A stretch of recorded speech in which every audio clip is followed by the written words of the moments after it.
c'est Mart. Et oui, je suis de retour dans vos haut-parleurs pour un autre épisode de Jeux de char avec Martin Vachon. C'est quoi Jeux de char? Eh bien, le titre le dit, c'est des jeux qui se jouent en char. Vous voyez qu'on a brainstormé fort quand est venu le temps de trouver un titre, hein? Mais bon, ça s'appelle jeu de char, mais vous pouvez jouer où que vous voulez, là, dans votre salon, dans votre cuisine, dans votre bureau. Ça se joue aussi. Ça va juste être un petit peu plus compliqué quand on va jouer au jeu dans le prochain char. Parce que si vous croisez un char dans votre salon, arrêtez de jouer puis gérez ça à la place. Préparez-vous à vous amuser, attachez votre ceinture, sauf si vous êtes dans votre salon, et let's go, on part!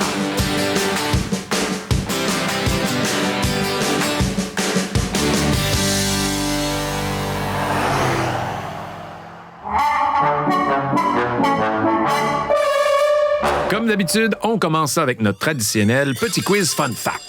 Petit quiz qui nous permet d'apprendre tout en s'amusant, ou de réaliser à quel point notre cerveau a accumulé des informations inutiles au fil des années. Donc, si comme moi, vous êtes incapable de vous rappeler de vos mots de passe sur l'ordinateur, mais capable de nommer toutes les formules magiques de Harry Potter en ordre d'apparition chronologique dans les films, ce quiz-là est fait pour vous. Wingardium Leviosa! C'est parti! Première question. Dans la populaire télésérie Friends, comment se nomme le café où les 6 amis se réunissent fréquemment? A. Chez Mo. B. Cozy Cup. C. Central Perk. Ou D. Tim Horton.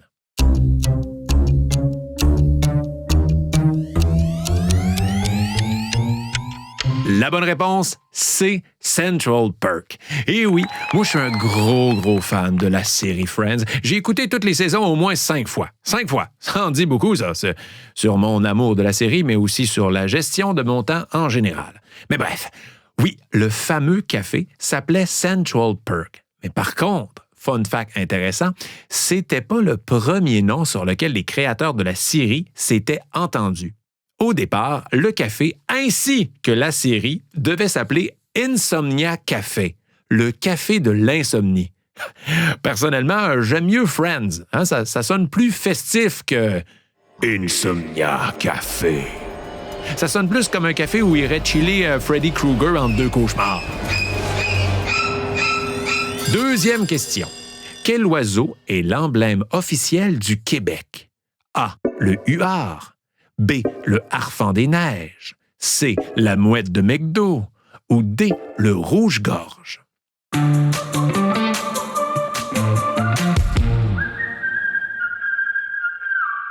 La bonne réponse, non, ce n'est pas le huard, même si on peut en voir un sur nos pièces de 1 $. La bonne réponse, c'est B. Le harfang des neiges.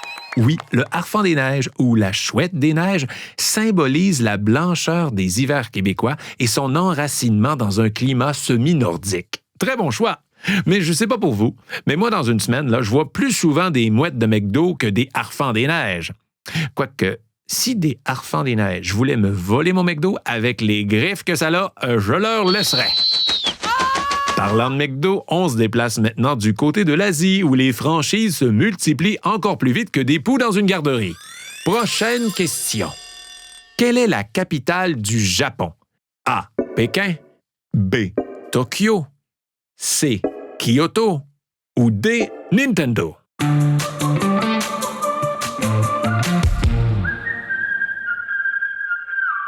La bonne réponse, c'est B. Tokyo. Eh oui, j'ai essayé de vous mélanger parce que Kyoto est l'ancienne capitale du Japon, Pékin, c'est la capitale de la Chine, et si vous avez répondu Nintendo, j'espère que c'est pas vous qui conduisez. Nintendo, capitale du Japon.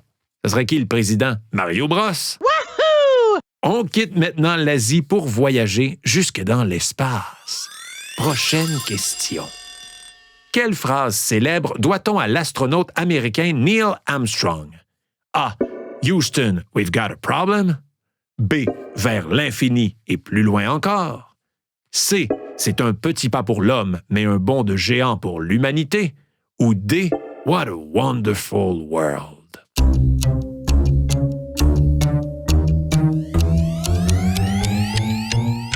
La bonne réponse, c'est C. C'est un petit pas pour l'homme, mais un bond de géant pour l'humanité.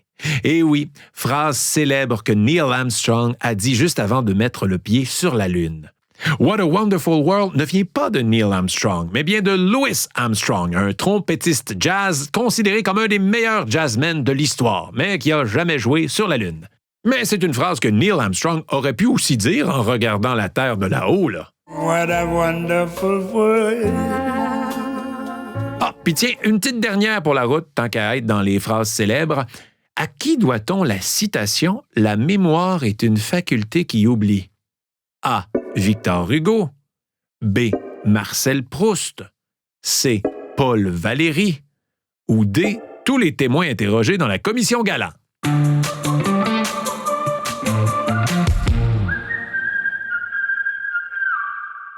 La réponse, oh que c'est tentant de répondre D à cette question-là, mais non, la bonne réponse, c'est C, Paul Valéry.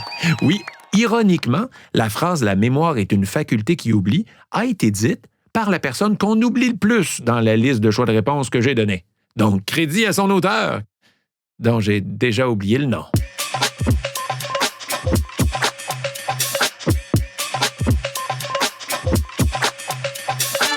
Ce segment était présenté par notre partenaire Tréma Café.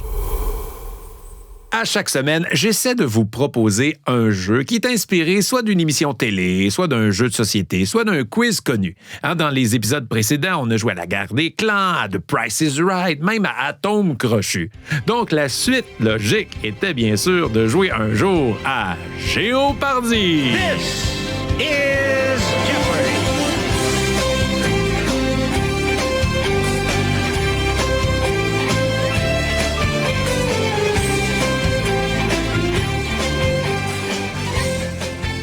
Donc, je vous rappelle les règlements de Géopardy. Une question par catégorie, aucun choix de réponse, mais surtout, vous devez formuler votre réponse par une question. Par exemple, cet humoriste québécois est l'animateur du balado Jeu de char. Vous devriez répondre « Qui est Martin Vachon? » Vous comprenez? Il faut répondre par une question. Un peu comme mes enfants qui me répondent tout le temps « Pourquoi? » Donc, aujourd'hui, nos catégories sont... Des médailles, en veux-tu, en v'là. Droit de réplique. Parole de champion. Un pour tous, tous pour un. Bon, évidemment, comme je ne peux pas vous entendre dans la voiture, on va y aller dans l'ordre. La première personne qui voudra répondre dans la voiture devra faire un bruit de buzzer avec sa bouche. Donc là, on va s'amuser. OK? Puis on va juste prendre un moment. Je vais vous demander de peser sur pause et vous devez inventer votre bruit de buzzer. Puis ça peut être n'importe quoi, là, un bruit, un mot, n'importe quoi. Genre brrr, ou bala, ou Martin. Vraiment, ça peut être n'importe quoi. Donc, laissez aller votre imagination, pesez sur pause et déterminez tout le monde ensemble dans la voiture. Vos buzzers, je vous attends.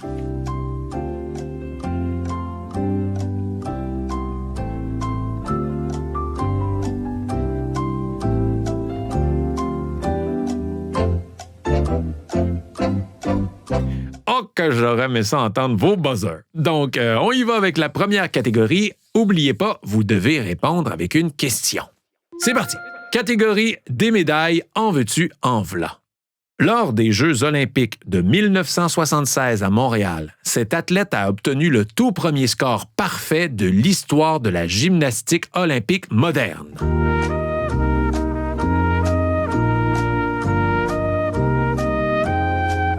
Réponse, qui est Nadia Comaneci? Et oui, on cherchait Nadia Comaneci. Mais si vous avez juste répondu Nadia Comaneci, vous n'avez pas fait le point, là. Vous deviez dire qui est Nadia Comaneci. C'est mélangeant, je sais, mais c'est pas moi qui ai inventé Géopardy. Si c'était moi qui avais inventé ça, vous pourriez répondre ce que vous voudriez, moi je serais millionnaire. Mais bref, oui, on cherchait Nadia Comaneci, la grande reine des Jeux olympiques de Montréal. À l'âge de 14 ans, elle a obtenu 7 notes parfaites de 10, un record qui tient encore aujourd'hui. 3 notes de 10 au bord asymétrique, 3 notes de 10 au sol et 1 note de 10 à la poutre. Je sais même pas si j'arriverais à un score de 10 en combinant toutes mes notes, moi, en gymnastique. Prochaine catégorie, droit de réplique. Oh, et pour cette question, on nous indique que nous avons un indice sonore. On écoute. Précieux! Ce personnage fantastique, tiré des films Le Seigneur des Anneaux, se faisait autrefois appeler Sméagol.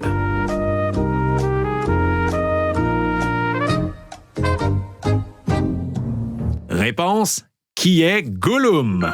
Eh oui, Gollum, la petite créature fantastique du Seigneur des Anneaux, avec qui on avait tous une relation amour-haine. Hein? Contrairement à la créature fantastique Jar Jar Binks dans Star Wars, qui lui, on a tous haï de façon unanime, je pense. Mais c'est quoi Jar Jar Binks? On enchaîne avec la prochaine question, catégorie Parole de champion. On attribue à cet athlète de haut niveau la citation « Je vole comme un papillon et pique comme une abeille ».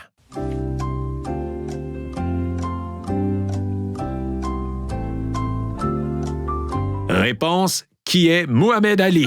Oui, le boxeur légendaire Muhammad Ali qui avait fait cette déclaration en 1961 avant son combat de championnat contre Sonny Liston.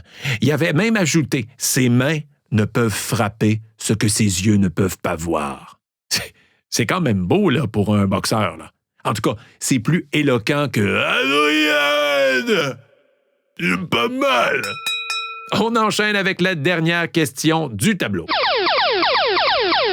Oh, et c'est un double Géopardy, donc cette question-là vaut 2 points. Donc, si vous êtes en retard au pointage, c'est le temps de vous concentrer. Catégorie 1 pour tous et tous pour 1. Avec Athos, Porthos et Aramis, ils composaient le groupe des 4 mousquetaires dans les romans d'Alexandre Dumas.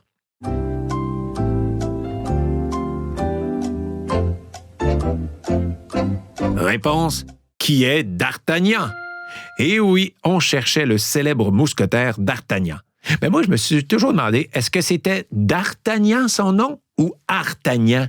Parce que c'est pas clair, là, parce que c'est la seule personne que je connaisse qui a un nom qui commence avec un D apostrophe. Avez-vous déjà connu, vous autres, du monde qui s'appelle genre d'Alain, d'Alexandre ou de Martin? Hey, de Martin, ça fait moins mousquetaire, on s'entend, là. Mais de Martin, oh, en anglais, ça sonne bien, hein? De Martin Vacon. Oh yeah! Bref, c'était la dernière question de notre Géopardy de char. Félicitations à la personne gagnante. Malheureusement, vous ne gagnez pas de prix en argent, mais vous gagnez le droit de faire votre fraîchier dans la voiture pour le reste du trajet. Et ça n'a pas de prix.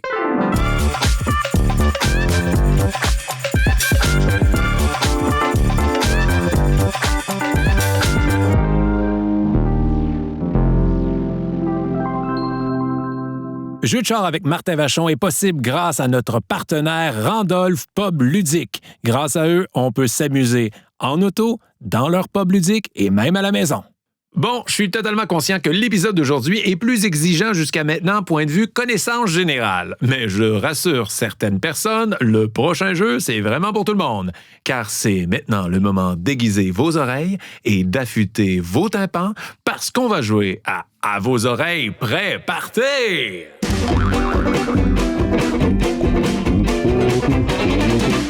Je vous rappelle le principe, c'est super simple, vous allez voir, ça n'a pas été développé par la NASA, ce jeu-là. Inquiétez-vous pas.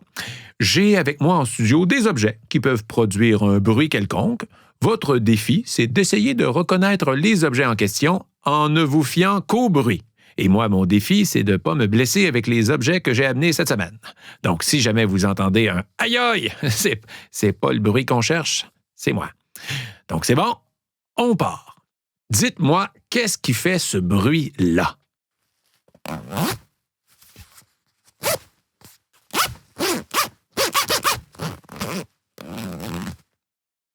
Come on! Vous savez c'est quoi, là?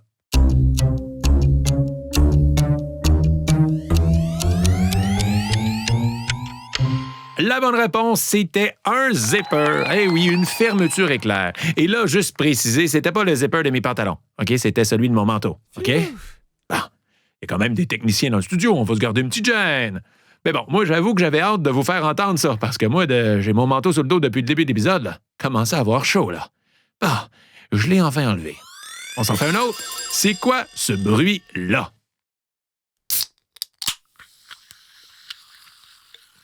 Come on, c'est quoi?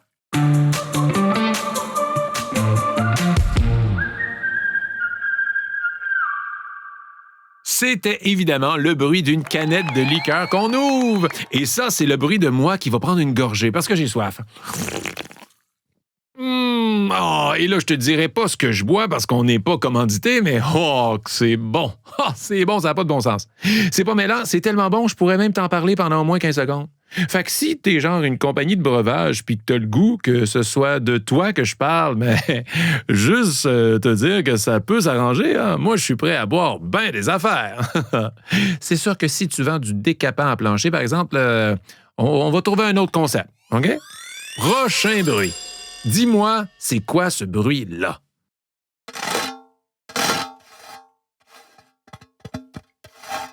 C'est quoi, là? Je touche à de quoi, là? Qu'est-ce qui fait ce bruit-là?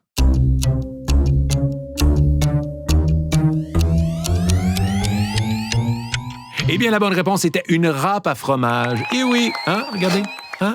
Une râpe à fromage si pratique pour cuisiner et si chiante à nettoyer. C'était pas facile. Bravo à ceux qui l'ont eu. On s'en fait une petite dernière? Attention, celle-là, là, c'est vraiment pour les experts. Là. Dites-moi, c'est quoi ce bruit-là?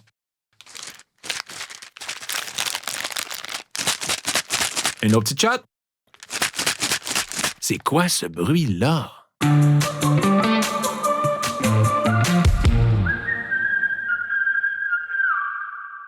C'était pas des maracas, non, c'était un sac de M&M. Eh oui, écoutez, c'était pas facile, c'était précis.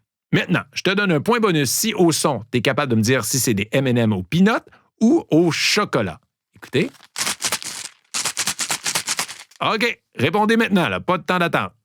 Eh bien, la bonne réponse, mais aussi la seule réponse qui est acceptable quand on parle de M&M, c'est des M&M au peanut. Eh oui, parce qu'on va se dire des M&M au chocolat, c'est juste des Smarties dans un emballage moins festif. Donc, félicitations aux gagnants, c'était à vos oreilles. Préparez! Allons maintenant à la transition musicale pour le prochain jeu, pendant que moi, je mange ces M&M-là.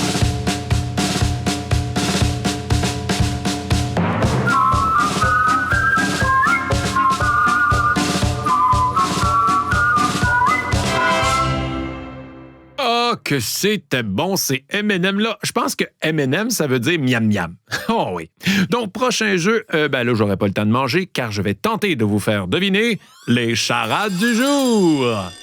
Donc, 3 charades pour vous aujourd'hui. Oui, pas une, pas 2, 3. Et question de vous aider un peu, nos charades d'aujourd'hui sont toutes regroupées sous le thème des fêtes et célébrations. Donc, on est à la recherche de mots qui représentent une occasion de festoyer. C'est bon? C'est parti. Première charade. Mon premier est reconnu pour avoir habité dans une maison au pignon vert. Mon premier est reconnu pour avoir habité dans une maison au pignon vert. Mon second est une période de l'année où l'on s'attend à recevoir de la neige. Mon second est une période de l'année où l'on s'attend à recevoir de la neige. Mon troisième est un lieu vitré où l'on cultive des plantes. Mon troisième est un lieu vitré où l'on cultive des plantes. Mon tout est une journée très spéciale pour ceux et celles qui le célèbrent. Donc, je répète rapidement. Mon premier est reconnu pour avoir habité dans une maison au pignon vert. Mon second est une période de l'année où l'on s'attend à recevoir de la neige. Mon troisième est un lieu vitré où l'on cultive des plantes. Et mon tout est une journée très spéciale pour ceux et celles qui le célèbrent. Qui suis-je?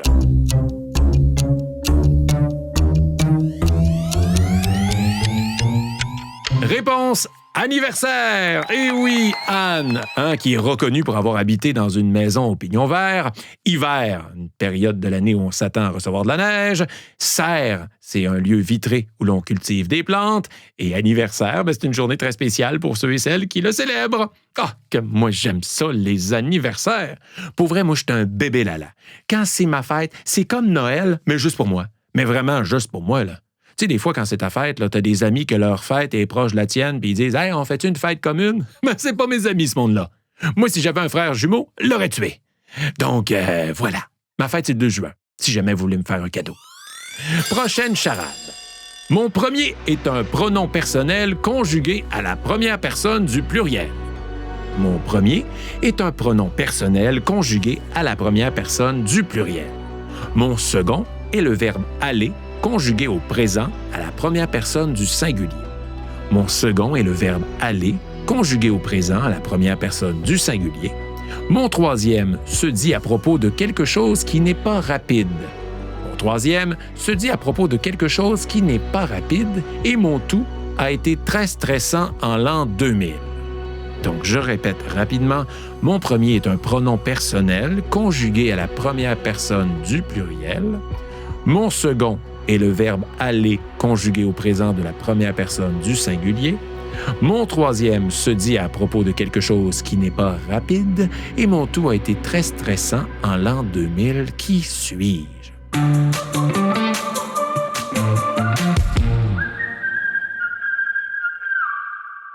La réponse, nouvel an. Et oui, nous, un pronom personnel conjugué à la première personne du pluriel. Les adeptes du Becherel auront trouvé sans trop de difficulté « vais », pour le verbe « aller » conjugué au présent de la première personne du singulier. Se dit à propos de quelque chose qui n'est pas rapide, eh bien, c'est l'an. Donc, nouvel an. Et les plus vieux se rappellent la fameuse peur du bug de l'an 2000, où on pensait que tout allait crasher. Finalement, il n'est rien arrivé.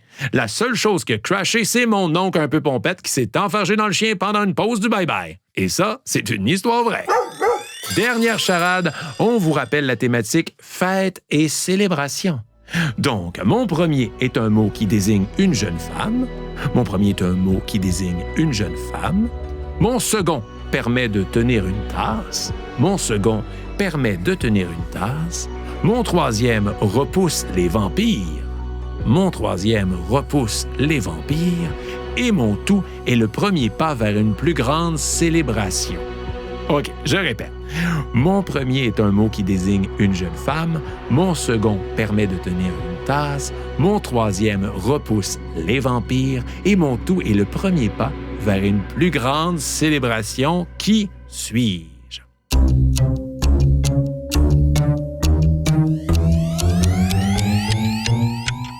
La bonne réponse, fiançailles.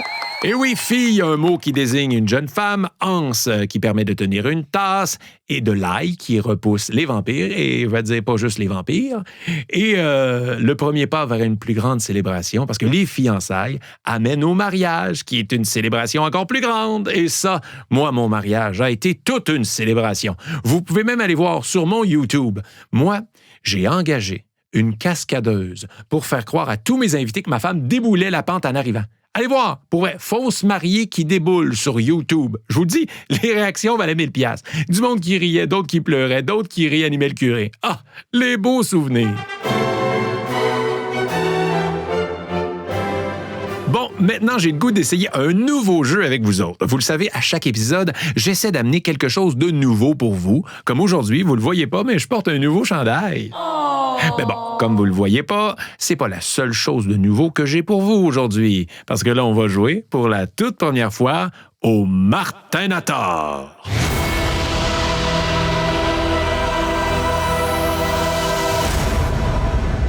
C'est quoi ça, le Martinator? Eh bien, ça a zéro rapport avec le Terminator. Les plus vieux se rappelleront peut-être de l'application Akinator. Tu sais, dans le temps des premiers iPhones, là.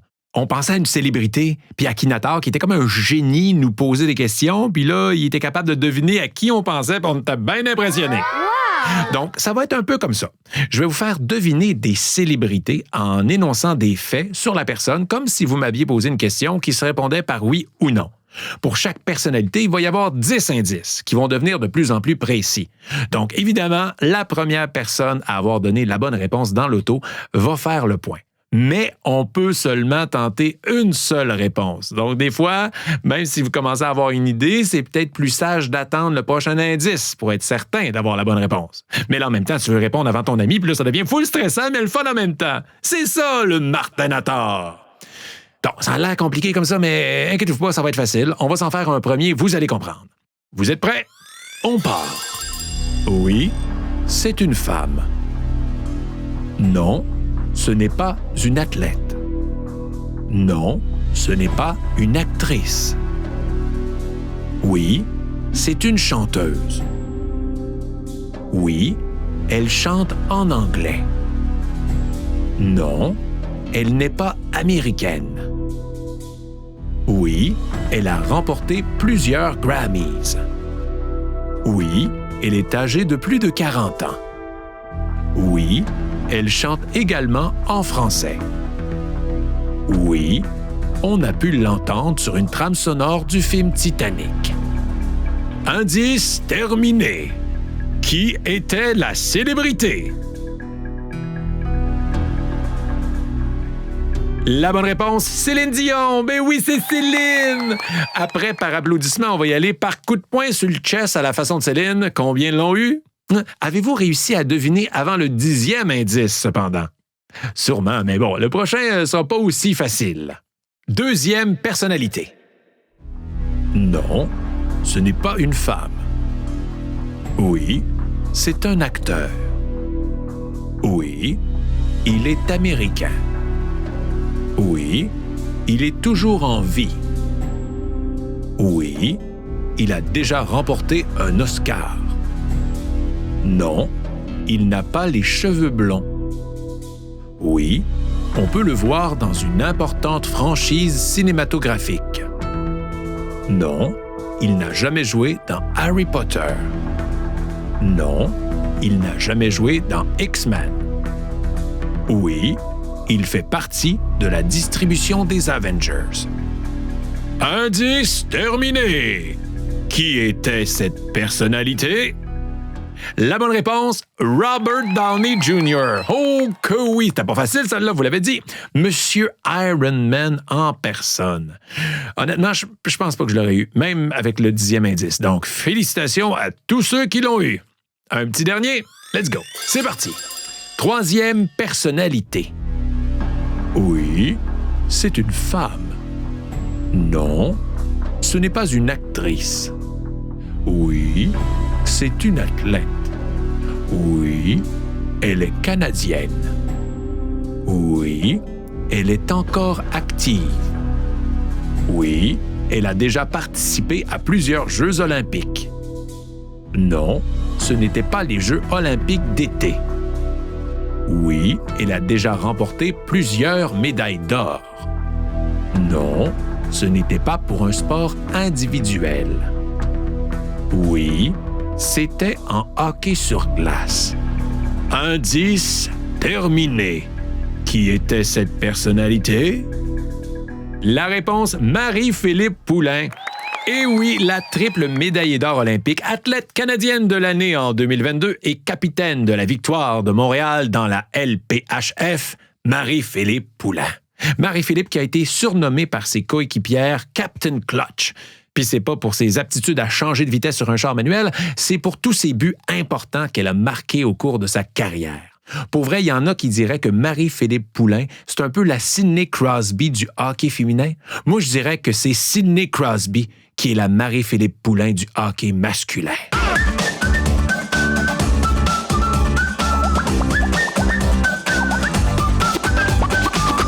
Ce segment a été présenté par Tréma Café, du café latte frette en canette fait au Québec. Bon, on a suffisamment travaillé de la tête, c'est maintenant le temps de faire travailler vos yeux, car c'est le moment de jouer à Dans le prochain char.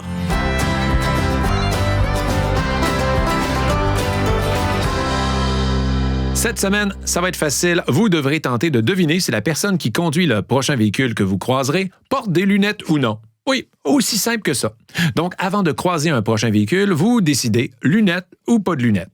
Et si vous avez raison, vous faites le point. Et pour gagner cette semaine, disons, la première personne dans l'auto rendue à 5 points l'emporte. Et si vous êtes seul, donnez-vous un défi de réussir, 3 bonnes réponses consécutives. Et je vous avertis, oui, les lunettes fumées comptent. Bon, si la personne qui conduit porte un monocle, là, c'est à vous de décider si ça compte, mais c'est tellement rare que je dirais que si vous calez monocle et que la personne qui conduit porte un monocle, vous faites 1 million de points. Donc, c'est bon pour tout le monde? Je vous invite à peser sur pause, jouer 1, 2, 3 parties, peu importe, moi je bouge pas d'ici, amusez-vous!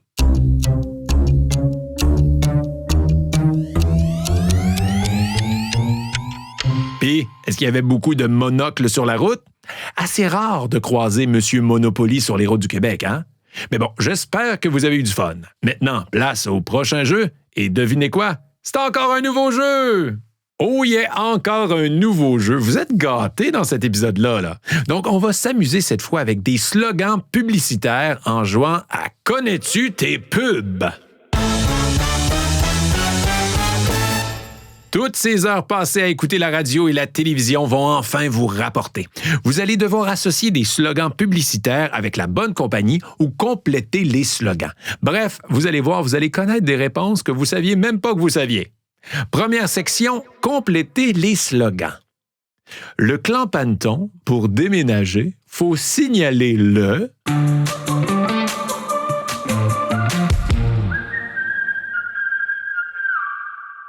La bonne réponse, 937-0707. Je connais 3 numéros de téléphone, mon envie. Le mien, le 911 et celui du clan Panton. Et si jamais il faut déménager en urgence, je vais être correct. Mais quel slogan pareil qui a marqué les gens. Quoique, faudrait peut-être que le clan Panton mette à jour sa pub. Il devrait dire le clan Panton pour déménager, faut texter au 937-0707 parce que puis personne n'appelle personne maintenant. Prochain slogan. Barbies Resto Bar Grill. Quel endroit, quel festin et toute une...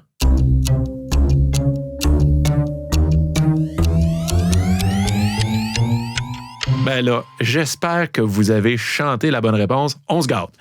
Barbies Resto Bar Grill. Quel endroit, quel festin et toute une ambiance. Tout le monde, chez Barbies Resto Bar Grill. Barbies. OK. Là, je m'en allais dire, j'espère que vous l'avez chanté aussi dans votre voiture, mais c'est sûr que vous l'avez chanté. Tout le monde la chante. C'est impossible de ne pas la chanter. En fait, je comprends pas pourquoi ils n'ont jamais gagné un Félix au Gala de la disque. C'est définitivement le plus gros hit du Québec, là. C'est sûr que Sylvain Cossette fait un cover de ça dans une couple d'années. Prochain slogan, attention, c'est court. OK. C'est tout. Qu'est-ce qui vient après ça? OK, je vous le répète. OK.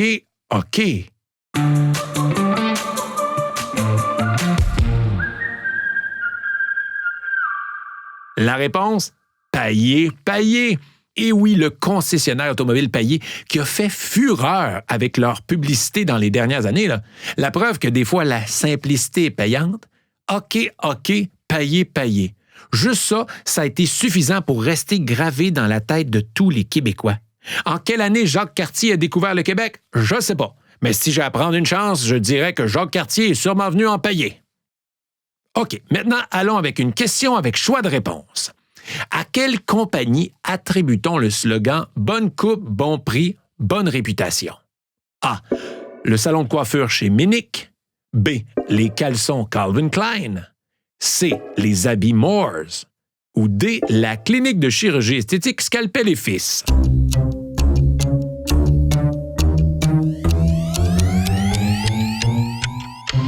La bonne réponse, c'est les habits Moores, un classique. Classique qui me rappelle beaucoup de souvenirs parce que c'est là que j'ai acheté mon premier habit propre et c'est aussi là que mon père s'habillait quand il travaillait au salon funéraire, chez Moore. Dernier jeu, placez les slogans suivants en ordre chronologique, du plus récent au plus ancien. C'est ça que j'aime de McDonald's, parce que vous le valez bien de L'Oréal et Just Do It de Nike. C'est quoi l'ordre de sortie de ces slogans-là? Je les répète. C'est ça que j'aime de McDonald's, parce que vous le valez bien de L'Oréal et Just Do It de Nike.